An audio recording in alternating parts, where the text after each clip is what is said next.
If you're an author or plan to be one, get excited because this podcast is for you. Book Marketing Mentors is the only podcast dedicated to helping you successfully market and sell your book. If you're ready for empowering conversations with successful marketing mavens, then grab a coffee or tea and listen in to your host, international best-selling author Susan Friedman. Before I introduce you to today's guest expert, I have some exciting news to share. At long last, the Book Marketing Mentors Premium membership is a reality. This is a brand new membership site that's going to give you even more tips, techniques, and insider secrets from the experts. When you become a premium member, you're going to enjoy even more valuable ways to use your book to make money and thrive as a trusted expert authority in your field. As a premium subscriber, you'll get exclusive access to even more of my book and author marketing proven strategies, tools, ideas, and tips to help you market and sell more books. You'll get monthly exclusive deep dive discussions with some of the best guests I interview on the Book Marketing Mentors podcast. And then finally, how would you like me to interview you?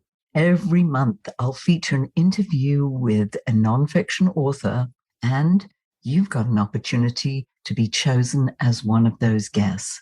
Check the show notes for a link and join the Book Marketing Mentors Premium membership today so that you can also take advantage of the special introductory price.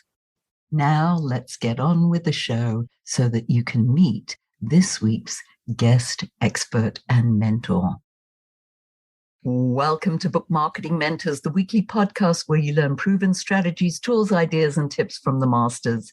Every week, I introduce you to a marketing master who will share their expertise to help you market and sell more books. Today, my special guest is known as the Magnetic Voice. Monique McDonald is a Grammy-nominated, award-winning vocal specialist and charisma coach. She has celebrated performances in opera and masterclasses throughout Europe, Russia, Japan, and the US, including Carnegie Hall in New York City and the Kennedy Center in Washington, D.C. Monique now combines secrets learned during her 20 years experience in high-stakes performance with unique coaching strategies to help you uncover your magnetic voice and natural charisma. A dear friend and colleague, Monique, what an absolute pleasure it is to welcome you to the show, and thank you for being this week's guest expert and mentor. Oh, Susan, what a pleasure to be here. I'm so excited we're going to be chatting together tonight. One of the things that comes up as I read your intro, you talk about being a charisma coach. I didn't know that you could actually teach charisma. Talk to us about that. I think that's fascinating. I'm so glad you asked because most people don't believe that charisma can be taught. We often talk about the it factor or that thing that makes someone compelling to watch, or we just can't wait to hear what they're going to say next. Most people believe that you're either born with it or you're not. Well, I have learned that everyone has it. It just needs uncovering. Oh, I'm excited. I want to hear how we can uncover our charisma. What happens is when we get into presentation mode or we're feeling the eyes of people watching us, we tend to go to where we're safe, and we might unconsciously put up walls, thereby diluting our natural charisma. But what I help people do is align themselves to their passion and their power so that they get excited about what they're saying because they love what they do, or they're warming to their subject because it's what they're an expert in. All of a sudden, their eyes start shining in a different way, and their face moves in a different way, and their entire energy and demeanor gets lit up because they're talking about something that they love. It's so interesting that you talk about that way, because one of the things that when I talk to my authors, they hate the idea of selling. But I say, well, they're not selling, they're expressing their passion for what they do. And that passion is magnetic. We can bring people in when we're passionate about something. They want what we have. Would you agree with that? Absolutely. And the thing that most people don't talk about, Susan, is when we are building our magnetic voice or our magnetism or charisma, we are attracting clients that are like-minded and repelling clients that are not right for us. You see, we get into the mindset that we want everybody to love our book. We want everybody to buy our book. But what your unique message is, what makes you magnetic, Susan, is different than what makes me magnetic because of our life experiences and the way we have responded to them. So we're going to be expressing our messages through our own unique voice. I'm so pleased you brought voice into it, because I really want to go down that avenue and talk about what it takes to pay attention to the sound of our voice. You know, so many of our listeners, Monique, as you know, are either they're speakers and trainers or they want to be speakers and trainers. And of course, our voice is such an important tool in our toolbox. Talk to us about the importance of using our voice correctly, and we'll go down the avenue of how to look after it. But let's talk about the importance of our voice. Okay, that's terrific. I love what you said about the toolbox, because most of us are working so hard on creating content, on authoring our books, right? It's putting out the product and putting out the services. We forget that our voice is our most powerful and most underestimated tool in our toolbox. What would happen if you didn't have a voice? We often don't think about our voice unless it's sick or unless we've gotten laryngitis and we can't work, we can't speak. But we have to take care of this important and vital tool. So that we sound like the expert that we are. Like, I don't know, would you want to listen to me if I sounded like this? Would you think I had anything important to say? Well, interestingly, I remember there's a technique that they call the Margaret Thatcher technique. And that is, if she said something important, she said it in a whisper. So you had to really perk up to listen to what it was that she was saying. But what makes me cringe, Monique, is when somebody's got a very high pitch, and this is more for females than males. I hate to be sexist, but it's that they're very high pitched and it's almost like crackly sounding. Do you know what I'm referring to? I do. You can't listen to that for any length of time, or at least I can't. Well, I think the reason why we respond to those kind of voices like that is because it sounds like the person is tense and it makes us tense. I think that we all need to have more cadence in our voice. For example, if we are going to bring someone in and speak softer, I still have power in my voice, even though I've lowered the volume, as opposed to this, which it feels a little feeble. Or this, those people who are talking so loud because they're in presentation mode and they have no idea how loud they're talking. Yeah, I just had to step away for a minute from the microphone. Oh my goodness, it's like somebody's going to turn the volume down. It's like, did they adjust this correctly? But you're right. It's like that booming voice. So much of it sounds false or forced. That's right. And the idea behind activating your authentic voice is to tune your voice to what you're saying and to your audience. There are people who are, for example, Tony Robbins fans.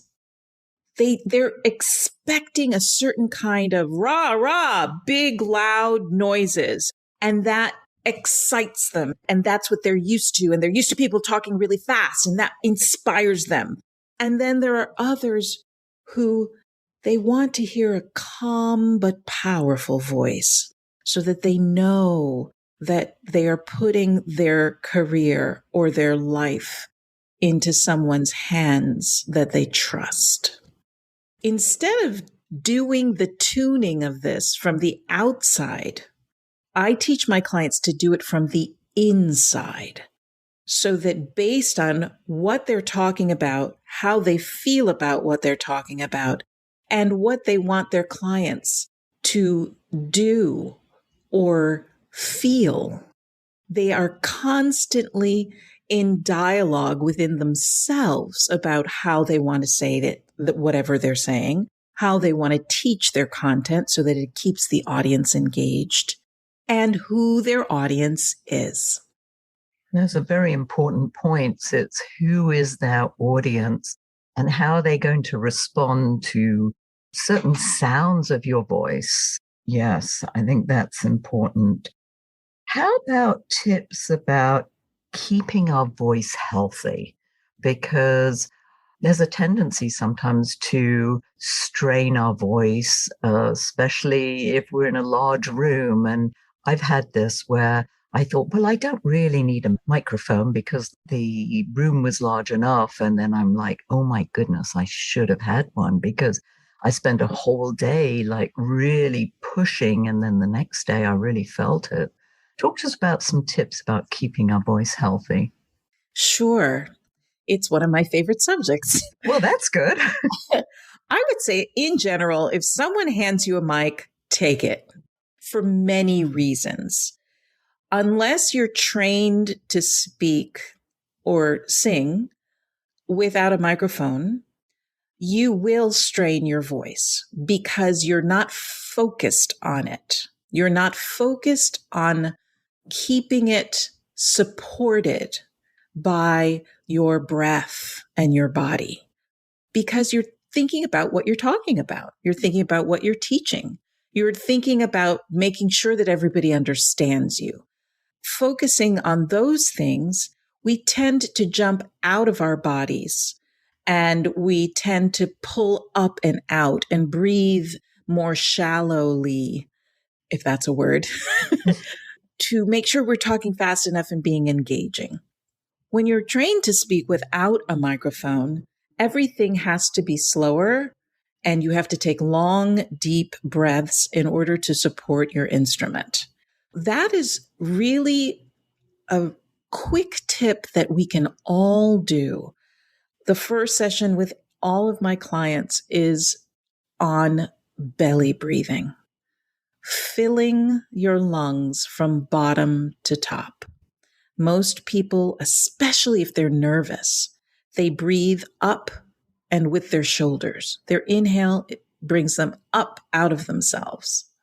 And when we breathe into our lower, most sacred part of ourselves and fill our lungs from bottom to top, we have a longer, bigger body. So what we say and how we say it is much more supported.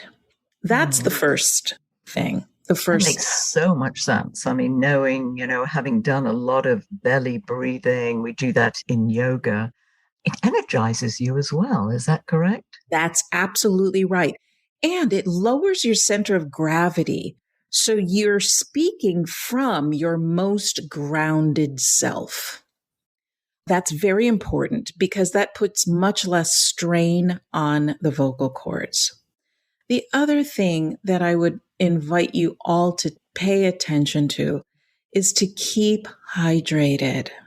It's something that we need to do 8 to 10, 12 to 16 ounce glasses a day. Sounds like a lot, and you will be making visits to the restroom, but it's very important to keep ourselves hydrated. When you think about it, our vocal cords are the consistency of our eyelid. They're very small and very thin. So they need hydration so that they can vibrate in the way they were meant to. If we're dry or have dry throats, they can't vibrate freely. They get stiff, which is one of the things that causes vocal tiredness or hoarseness. One of the things that I was given the tip about and helped me with this is that, especially when you've got water in front of you when you're speaking or on the lectern, somewhere close by, that it should be room temperature rather than iced water, and that maybe even a drop of lemon or something in the water. Is that correct? That's absolutely correct.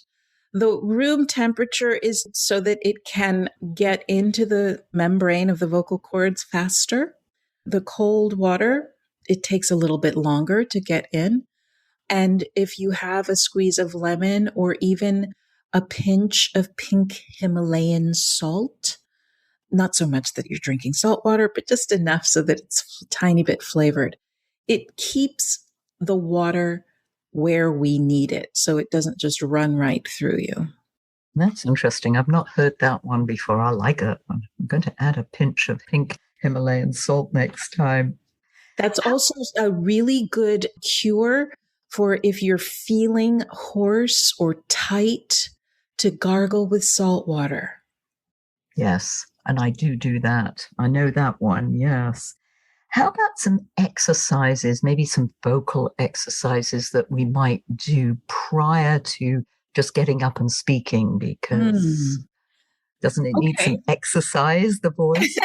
I know before singing, I mean, I'm in a choir, and as you know, I mean, you've got to do all these exercises before we even start singing a piece. And I'm sure you do twice as many as we do. Yes, I do different ones depending on what I'm going to sing and if I'm speaking or singing. So the first is always the belly breathing. I think about the belly breathing as though I'm oiling my machine or putting gas in the car before I drive it. It gets everything flowing, which is what is necessary for an impactful presentation. So the belly breathing. And then I hum. And I put the hum on the breath. And then I hum from bottom to top, and then from top to bottom. And then I'll do a few lip trills.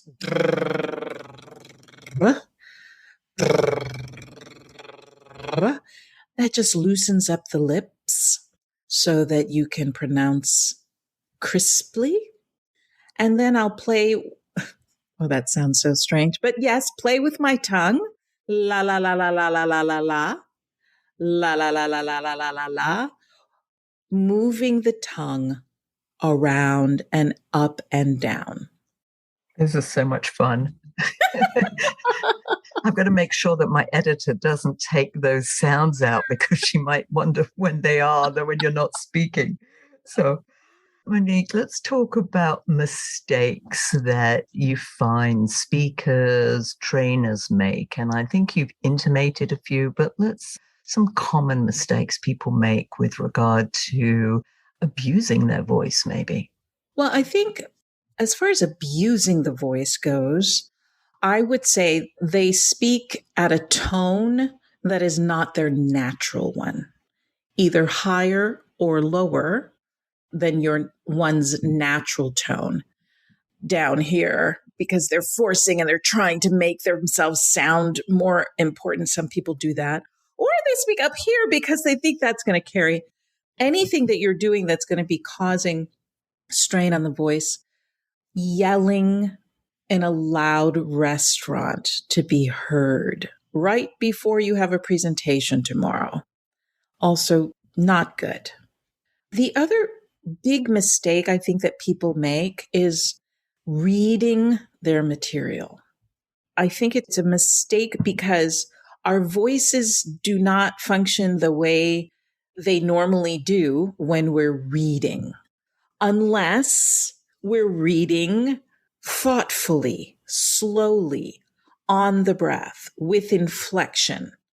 Normally, when we're reading our content, or poets are reading their poems, or authors are reading from their own material, it's a kind of unconscious need to say it as fast as possible, to get it out because they feel rushed or they feel uncomfortable sharing their own words with their voice. They're used to sharing their voice on paper, right? So that's another thing that I think is a big mistake that a lot of people make. And I would say that the last one is a very common sense of imposter syndrome. And it shows up in very insidious ways and affects our voice and our charisma and our demeanor in ways that we're not even aware of, because there is that voice inside that says, who am I to be standing up in front of these people?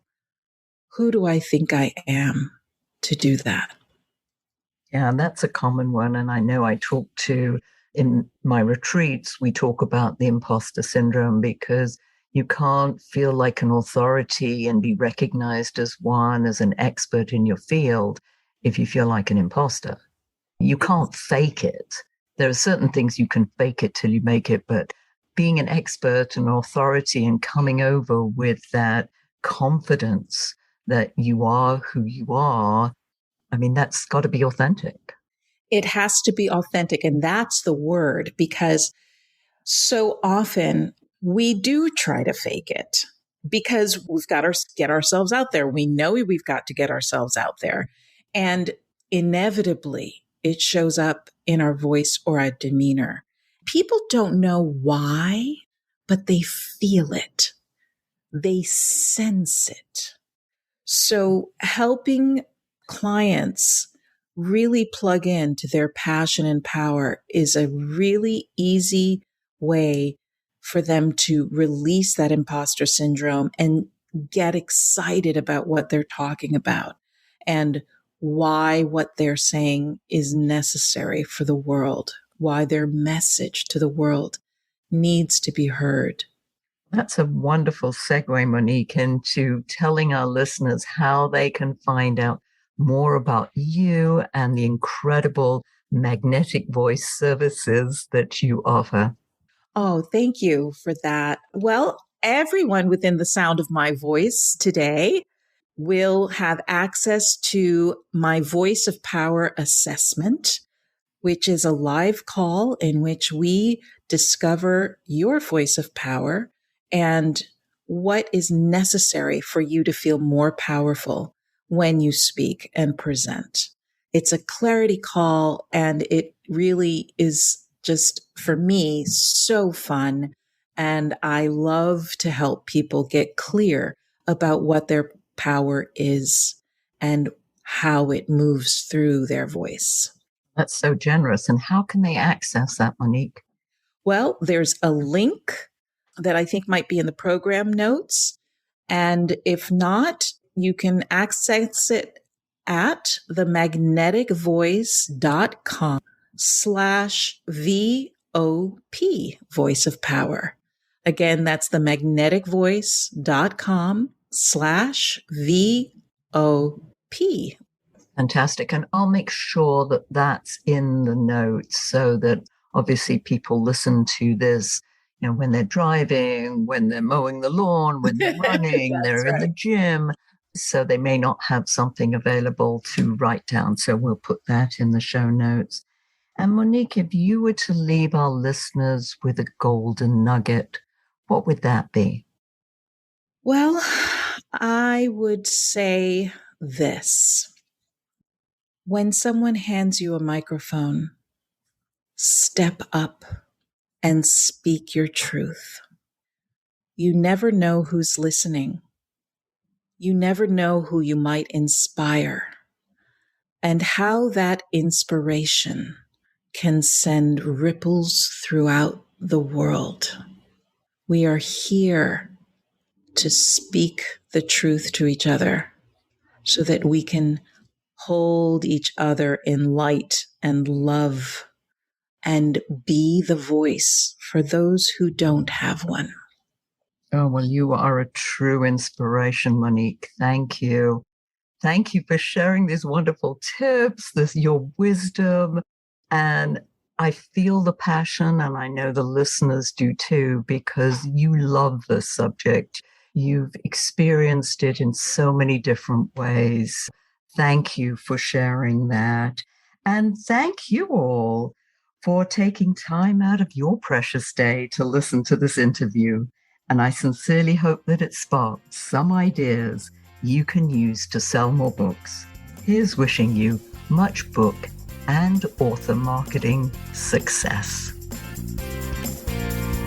The time is now to take action and finally build your book-selling empire. And the great news is that Susan is here to help you. Visit bookmarketingmentors.com and sign up for a free 15-minute book marketing strategy session with Susan. She'll help you discover your first steps to marketing and selling your book. Only those who take action are rewarded, so visit bookmarketingmentors.com, and we'll see you again next week.